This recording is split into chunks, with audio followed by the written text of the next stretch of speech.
এই মুহূৰ্তত এটা ব্ৰেকিং নিউজ পশ্চিম কাৰ্বি আংলঙৰ খেৰনিত বিধ্বংসী অগ্নিকাণ্ড আৰু জুইত জাহ গৈছে কেইবাখনো ব্যৱসায়িক প্ৰতিষ্ঠান দৈনিক বজাৰত সংঘটিত হৈছে এই বিধ্বংসী অগ্নিকাণ্ড আৰু 50-60 খনৰো অধিক ব্যৱসায়িক প্ৰতিষ্ঠান জুইত জাহ যোৱাৰ সম্ভাৱনা কৰা হৈছে আমি দেখুৱাইছো এই দৃশ্যাংশ এক ভয়ংকৰ অগ্নিকাণ্ডৰ দৃশ্যাংশ আৰু বজাৰখনৰ দৈনিক বজাৰৰ দৃশ্যাংশ এয়া খেৰনিৰ আৰু বজাৰখনৰ প্ৰায় 50-60 খন ব্যৱসায়িক প্ৰতিষ্ঠান জুইত সম্পূৰ্ণৰূপে ভস্মীভূত হয় নিখাৰ এক ভয়ংকৰ দৃশ্য আমি আপোনালোকক এই মুহূৰ্তত দেখুৱাইছো দোকানৰ কেইবা লক্ষাধিক টকাৰ বয়বস্তু জ্বলি নিমিষতে ছাই হৈ যায় আৰু কি কাৰণত জুইৰ সূত্ৰপাত হৈছিল কেনেদৰে জুই সংঘটিত হৈছিল হে এই পৰ্যন্ত জানিব পৰা হোৱা নাই আৰু এই পৰ্যন্ত ঘটনাস্থলীত অগ্নি নিৰ্বাপক বাহিনী আহি নোপোৱাৰ অভিযোগ উত্থাপিত কৰিছে স্থানীয় ৰাইজে দপদপকৈ জ্বলি গৈছে এখনৰ পিছত সিখনকৈ দোকান আমি আপোনালোকক দেখুৱাইছো এই ভয়ংকৰ দৃশ্য প্ৰায় 50-60 খন ব্যৱসায়িক প্ৰতিষ্ঠান জুইত সম্পূৰ্ণৰূপে ভস্মীভূত হয় কিন্তু ইয়াৰ পিছতো অগ্নি নিৰ্বাপক বাহিনী এই পৰ্যন্ত ঘটনাস্থলীত উপস্থিত নোহোৱাৰ অভিযোগ উত্থাপিত কৰিছে স্থানীয় লোকে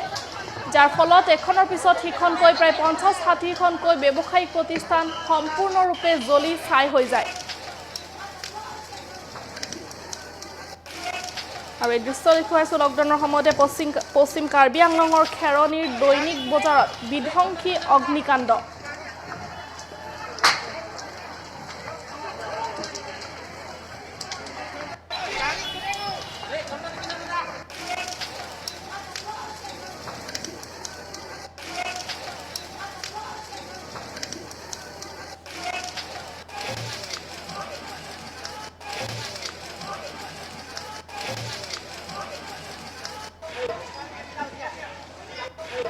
এক ভয়ংকৰ দৃশ্য লকডাউনৰ সময়তে দেখিবলৈ পোৱা গৈছে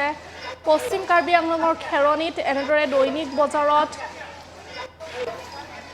বিধ্বংসী অগ্নিকাণ্ড আৰু এই অগ্নিকাণ্ডত ইখনৰ পিছত সিখনকৈ প্ৰায় 50-60 খনকৈ দোকান সম্পূৰ্ণৰূপে ভস্মীভূত হৈছে স্থানীয় লোকসকলে যদিও অগ্নি নিৰ্বাপক বাহিনীক খবৰ দিছিল এই পৰ্যন্ত কিন্তু ঘটনাস্থলীত অগ্নি নিৰ্বাপক বাহিনী উপস্থিত হোৱা নাই যাৰ ফলত এনেদৰে অগ্নিকাণ্ড এক ভয়ংকৰ ৰূপ ধাৰণ কৰিছে নিমিষতে 60 খনকৈ দোকান জ্বলি ছাই হৈ গৈছে আৰু কেইবা লক্ষাধিক টকাৰ সা সম্পত্তিৰ বিস্তৰ ক্ষতি সাধন হৈছে এই অগ্নিকাণ্ডৰ ফলত